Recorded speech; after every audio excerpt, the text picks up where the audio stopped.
Hi friends, I am Ashita Sane and I am here to help you guys out to understand a very simple and basic concept of physics. Before starting, I want to thank Acharya Academy and Yaneshwar sir for motivating me and for helping me out in getting all my concepts clear. So now let's start. In this video, we are going to take the topic motion, in which I am going to cover 6 main points. What is motion? Distance and displacement, uniform and non-uniform motion, rate of motion, speed with direction, and rate of change of velocity. So now let's start with the first point, that is, what is motion? When do we say that a body is in motion? Simply when we see that body moving. That means we perceive an object to be in motion when it changes its position from one place to another with respect to time. So there are different kinds of motion like circular motion, rotatory motion, motion along straight line, and many other. So the simplest among these is motion along the straight line. So in this video we are going to talk about the same, that is motion along the straight line. So now let's start with the second point, that is distance and displacement. Let's start to describe motion along straight line with an example. Let us consider 4 points O, C, B and A, where O is the origin. If an object starts its journey from O and travels through C and B to reach A and then it again comes back to C, then the total distance covered will be like OA plus AC, which matters. But if we have to find out the distance between initial point and final point, we have to find out the distance of OC, and this is what exactly displacement is. The shortest distance between the initial and final point is known as displacement. Distance and displacement are two different things. In some cases, displacement can be zero, but if an object was moving, the distance traveled can never be zero. To describe distance, we need only its magnitude, but in the case of displacement, we need to specify direction. Distance and displacement are used to describe all over motion of an body. So now let's move to the third part, that is uniform and non-uniform motion. When an object covers equal distances and equal interval of time, it is said to be in uniform motion. For example, when an object covers 5 meters in first second, then again 5 meters in second second, and then again 5 meters in the third second, it is said to be in uniform motion. But when an object covers unequal distances in equal interval of time, it is said to be in non-uniform motion. For example, if an object travels 5 meters in first second, then 3 meters in the next second, and 2 meters in the third second, it is said to be in non-uniform motion. So now let's move to the fourth part, that is rate of motion. As we know that different objects travel different distances in different amount of time.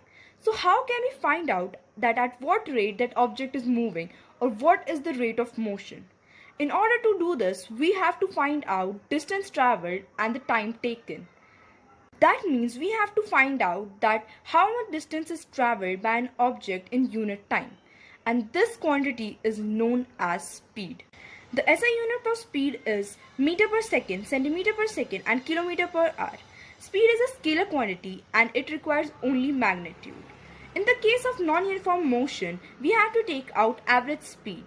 And the formula for average speed is total distance traveled upon total time taken, that is V is equal to S upon T. For example, if an object moves 4 meters in first second, 3 meters in second second and 2 meters in third second, then the total distance traveled will be 9 meters and the total time taken will be 3 seconds. So therefore its speed will be 3 meters per second. So now let's move to the fifth part, that is speed with direction. When we specify direction of motion along with its speed, then that quantity is known as velocity. Velocity is the speed of an object moving in a definite direction. It can be changed by changing direction, speed, or both. If an object is traveling with variable speed, then we have to find out average velocity, and it is calculated the same as average speed. But if the velocity is changing at uniform rate, then the formula of average velocity will be initial velocity plus final velocity upon 2. or v plus u upon 2, in which v is the final velocity and u is the initial velocity.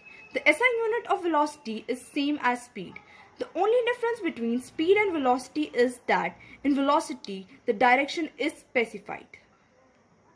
So now let's move to the sixth and last part, that is rate of change of velocity.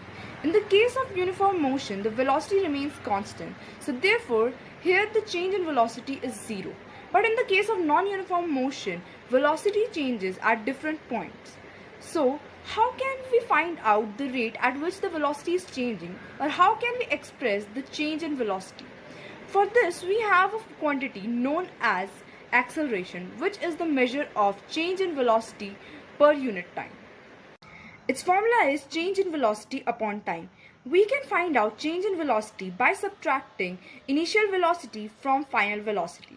So the formula will be like v minus u upon t, where v is the final velocity and u is the initial velocity. Acceleration is positive when it is in the direction of velocity, or when the final velocity is greater than the initial velocity. And acceleration is negative when it is in the opposite direction of velocity, or when the final velocity is smaller than the initial velocity. It happens when we apply brakes. Then the final velocity becomes 0. When the velocity of an object changes uniformly at equal intervals of time, then it is known as uniform acceleration. But when the velocity of an object changes at non-uniform rate, it is known as non-uniform acceleration. So here our topic ends, and I hope that this video helped you in getting your concepts clear. So I want to thank you for watching this video. Thank you.